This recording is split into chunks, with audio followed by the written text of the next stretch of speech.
이종석은 천재 거짓말쟁이, 대형쥐인가? 승률 10%의 변호사 박창호. 이종석 특혜 변호사로 일하다 사건에 휘말려 거대한 거짓말쟁이가 되는 이야기를 그린다.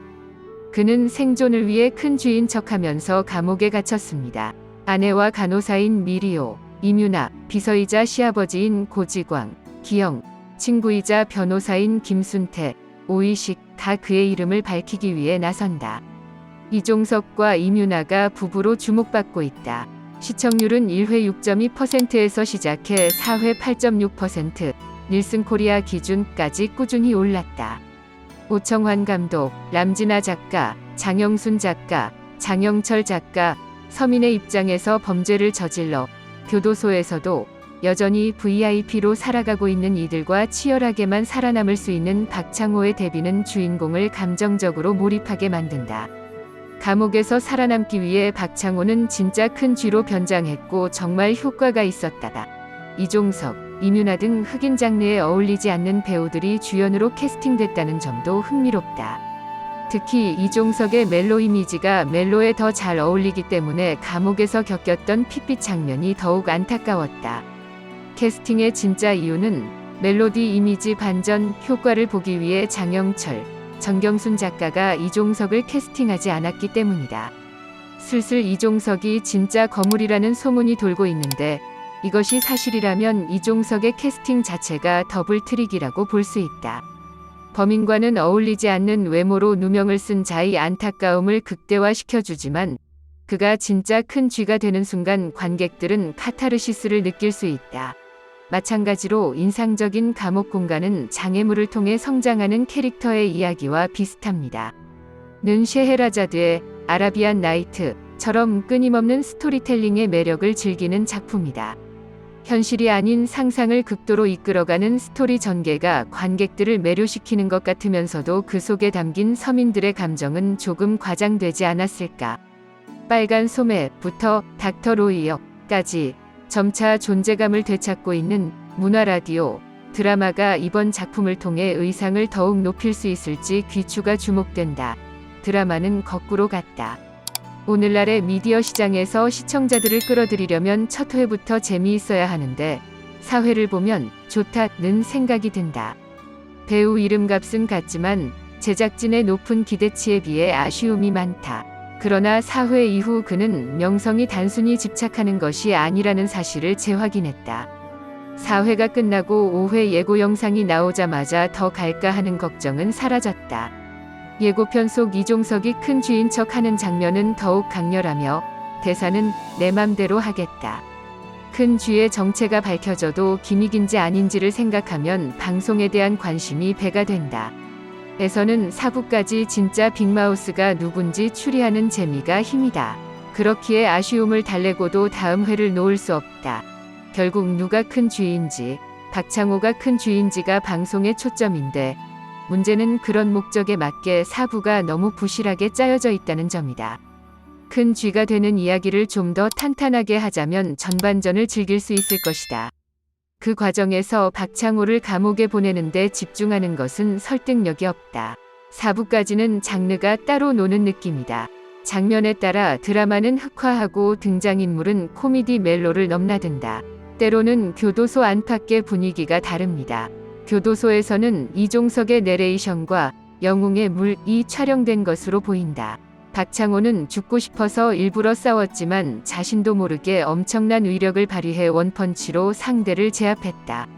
사위와 시아버지, 아내와 남편의 관계는 매우 좋은 편이지만 악역과 남편과 아내의 사랑을 보여주는 장면 등 지루한 부분도 있다. 미호 제복을 입은 청년 위층으로. 하지만 지금 보고 있어도 이거 속임수 아닌가 하는 생각이 이 드라마의 큰 장점 중 하나다.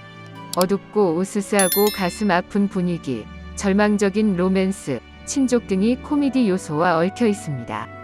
부부와 가족의 흑형을 보는 듯한 느낌이다. 1에서 4회에서는 주인공 박창호, 이종석과 고지호, 임윤아 위 로맨스 장면이 중간에 등장한다. 박창호가 미래의 진짜 거물이었다면 이 장면들이 정반대였겠죠?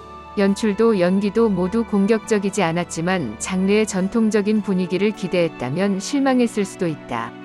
기대의 거짓말쟁이 큰쥐의 정체를 알린 떡볶이를 살펴보는 것도 흥미롭다. 사회에서는 박창호의 조수들이 다수 후보에 올랐다. 경찰의 장인 이기영, 과 감옥에서 만난 오랜 친구 김순태, 오이식과 재리, 곽동현, 그리고 박노보, 형, 욱양, 교도소에서 만난다. 승률 10%도 안 되는 무능한 큰 입 변호사가 어떻게 큰 사건 뒤에 희귀 거짓말쟁이 큰 쥐처럼 유능해질 수 있었을까? 알면 이 두 마리의 큰 쥐 박창호가 다르지 않나? 이종석의 연기가 워낙 좋아서 아내 미호가 위험에 처한 것을 눈치채고 눈빛이 변하는 모습과 아내 앞에서만 우는 등 나약한 모습을 보이는 모습이 인상적이다. 남편을 사랑하지만 인질 등 평화로운 캐릭터로만 소비되는 전작의 여주인공들과 달리 고지호는 박창호의 실질적인 조력자 역할을 톡톡히 하고 있다. 하지만 가끔은 폭력적인 장면의 수준이 이게 왜? 라는 생각이 든다. 4화에서는 수감자가 교도소에서 죽은 채로 20초에 걸쳐 여러 각도에서 보여진다. 폭력성을 강조하지 않아도 극의 긴장감이 충분해 이 부분이 더욱 아쉽다. 소원을 말해준다. 지창욱 열연, 시청률 3.6%로 시작. 호스피스를 배경으로 한 KBS 2TV 새 수목 드라마 소원을 말해준다. 가 3%의 시청률로 막을 올렸다. 시청률 조사회사 닐슨에 따르면 전날 밤 9시 50분에 방송된 소원을 말하면 첫 방송은 지창욱, 최수영 주연으로 시청률 3.6%를 기록했다. 1회에서는 교도소에서 출소한 윤계서, 지창욱, 가 호스피스 간호사 서연주, 최수영과 대면하는 모습이 그려졌다. 처음으로 만남, 윤경래는 감옥에 가기 전에 숨겨둔 3억 2천만 원을 무사히 찾았지만 돈의 행방을 쫓는 조폭들에게 쫓기며 극을 더욱 긴장감 있게 만든다. 병원 내부 사정을 알고 있던 의용대장 서연주와 강태식, 성동일, 은 구급차를 타고 요은씨, 정동의 마지막 소원을 들어줬다.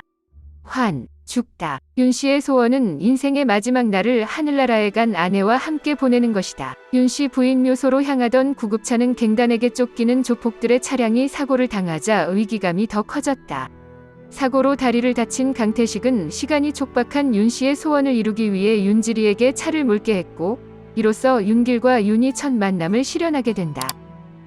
레와 서연주가 일어났다. 이후 윤계리는 도로교통법 위반으로 사회봉사 명령을 받고 서연주가 살고 있는 호스피스 병원을 찾아가 그곳에서 어떤 일이 벌어질지 궁금증을 자아낸다. 무엇보다 극중 배우들의 열연이 돋보인다. 지창욱은 엄한 말투와 날카로운 눈빛으로 윤계리의 언밸런스한 삶을 짐작해 했다.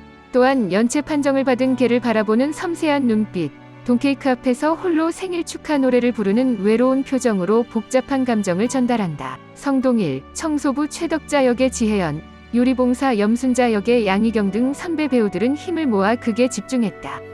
안정적인 연기, 지창욱의 상대인 최수영도 자연스럽게 이 역할을 맡았다. 호스피스 환자들의 이야기를 다루면서 관객들의 감성을 자극한다. 1회에서는 먼저 떠난 아내를 생각하며 윤씨가 세상을 떠나는 슬픔이 시청자들을 경악하게 만들었다. 하지만 얼마 지나지 않아 병에 걸린 이니 강아지, 병원 연락도 없고 아버지가 살아있는 동안 아버지를 방문하지 않은 이니 아이들 등 설정에 과민 반응을 보이는 사람들도 있다.